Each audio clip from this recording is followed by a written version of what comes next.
Hi, I'm Andrew Smith with Virginia Farm Bureau's Government Relations Department.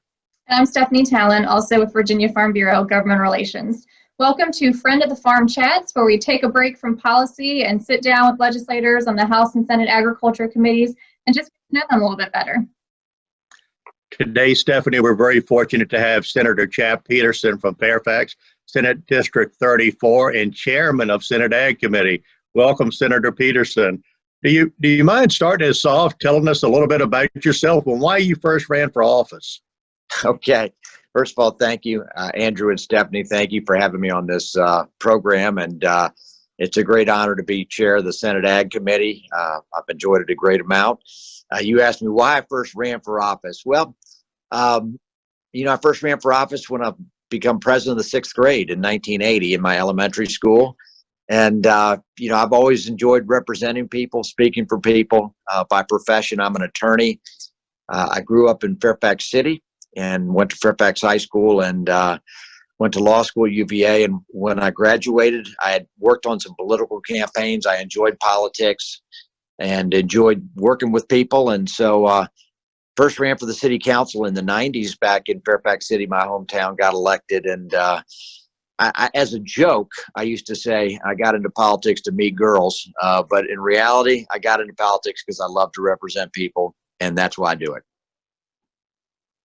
That's great. Thanks for sharing that with us. Mm-hmm. You've served on the Senate Agriculture Committee for several years now. Prior to joining, did you have any ties to agriculture or forestry?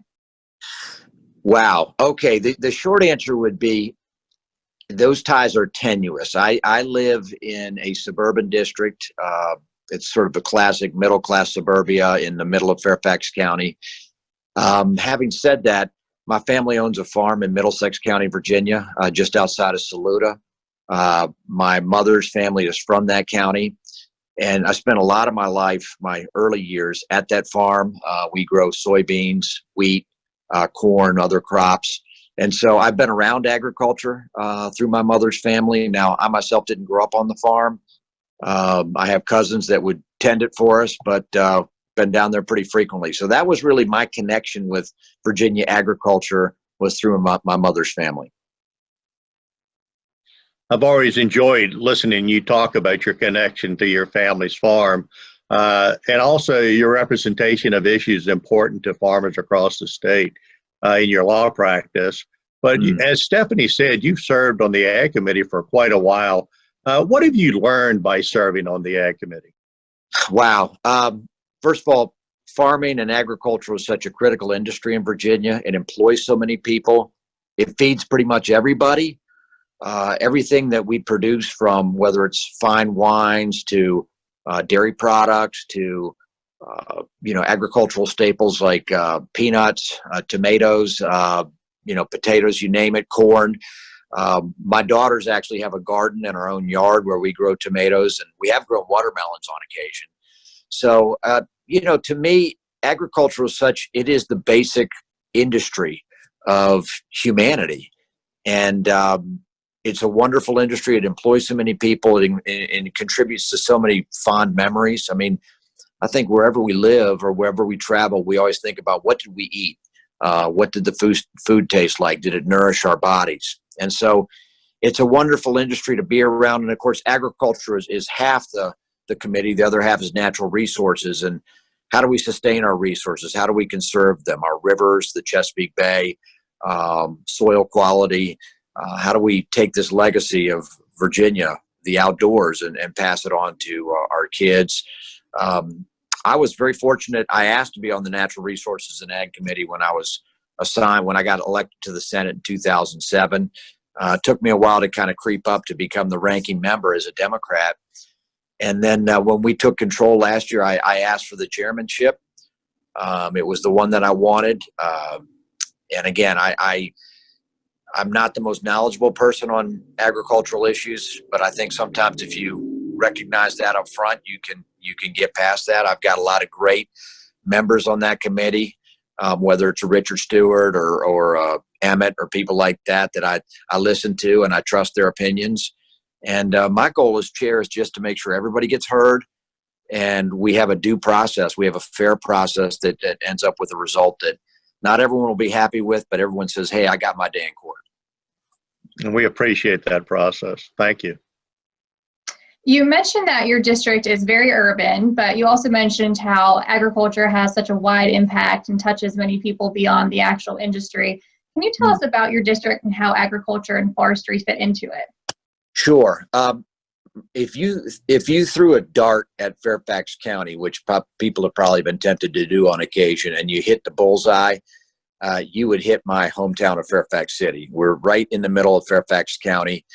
My district is basically that area that wraps around Fairfax City, which is the old county seat, takes in the town of Vienna, which is about 4 miles north of here, and then extends west out I-66 to the western part of the county, which is Centerville.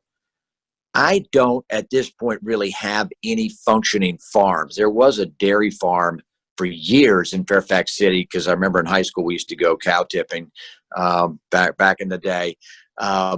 We really don't have any functioning farms here now. We do have the Occoquan watershed comes through here, Bull Run. The Bull Run, which separates Prince William and Fairfax County, comes through here, Difficult Run. So we have a number of watersheds that flow through here down to the Potomac River. So water quality is important, stormwater is important. This area has reforested. You know, back when my ancestor lived here before the Civil War, there practically were no trees in Fairfax County. It was all, farmland. And as people moved in and as you had suburban communities pop up, you actually had an effort at reforestation, which has helped with air quality and everything else, and made it a much more beautiful community. So all of these issues are cognizant to us. But like I said, it's a suburban community. In terms of agriculture, how does it impact us? Well, we have farmers markets that are very popular here.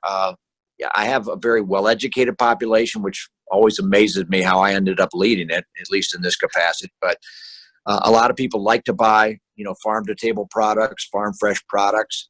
So there's a tremendous demand for Virginia agricultural products. And that's really how we interact. Again, we're at the downstream of the Potomac Bay watershed, the Chesapeake Bay watershed. So all the rivers that begin in Western Virginia and flow to the east, they come through districts like the 34th Senate District. So we're downstream from a lot of districts, a lot of areas. And that's both geographically and also in terms of how we receive our food sources. I'm picturing you tipping cows right now, Senator. But I do appreciate you remembering, that dairy farmers in Fairfax. Yep. At one time, Fairfax was one of the largest dairy counties in the state. But that was obviously before urbanization. What I want to ask you is just simply, when you think of agriculture and forestry, what first pops in your mind? I think when I think of agricultural and forestry, I think the first thing that pops into my mind is probably jobs, because I think about how many people are employed in agricultural, employed in forestry, and not just within those industries, but in the restaurant industry, in distribution industry, in export-import industry. I've had, as a lawyer, I've represented, for example, companies that exported Virginia hardwoods. And again, that's an important source of jobs in Western Virginia. And I've had clients that have done it successfully. It's an important source of exports to in Norfolk, to the Port of Virginia. So I think of it in agriculture and forestry as first jobs. Secondly, I think of legacy. The reason that the colony was able to survive in the 17th century in Virginia was they figured out a way to take a crop, which was tobacco, and grow it and export it to markets, and basically use that income to live on and to grow their society and to create a society. And it was not just, it was not sort of luck or destiny. It took a lot of hard work and vision. So we have a legacy in Virginia of farming and using that to support our civilization. Yeah, I appreciate you mentioning that commercialization of agriculture. With the first shipment of tobacco was in 1614, and that's why the Virginia agricultural license plate says farming since 1614 on it, because my wife or a car which says farming since 1614. We have one on our family vehicle. So I know that, Andrew. Awesome. That's Thank great. you. Well, our last question is my favorite one to ask, and it's a simple one. What is your favorite Virginia grown product? I'm not going to say whiskey. I'll get in trouble. No, not on this chat. I would probably say peanuts. I'm a total sucker for peanuts. And it used to be in the state capitol, which back in the day, we used to have sessions there. People will have to reach back and remember that. There used to be a big box of bin of peanuts in the back where the IT coordinator was. And I was constantly going back there to scoop up handfuls. And I would just hammer down the peanuts, particularly in those late night sessions. So I would probably say peanuts. I know going through Wakefield, Virginia, if I got any listeners along Route 460, I know that's I call it the peanut highway. I always stop and get peanuts. That's great. Well, I personally grew up in Southampton on a peanut farm, so I definitely appreciate that answer for sure. Out. Okay.